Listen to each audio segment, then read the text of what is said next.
ภัยดอกทั้งสิ้นแต่หัววิตตินสิ้นได้ยินเสียงลูกเวโอ้ยแม่กะต้นลำเลียงขันใบขี้แต่ก่อนเงาใหญ่มาลูกก็ย้ายไปอยู่ทางใดลูกเอ้ยให้ขนิ้งมาด่าแม่เฮาแน่เด้อเต้าได้ข่าวเป็นดอกแนวดีชีวิตสิขาดทุ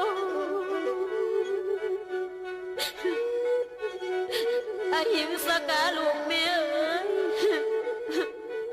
แม่น้ำผูกผูกพองขันหาเต่าอยู่ทั่วดงเมนู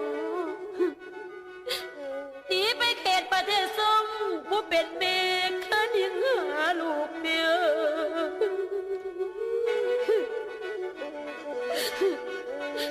หัวอกของมารดาแม่เฮาขันยังล้นลูกแม่เอ้ยอดบ่รู้ตนด้วยจนลือรวยแม่เก่าอาหิงสกาลูกกุศลมาหาแม่เนี่ยลูก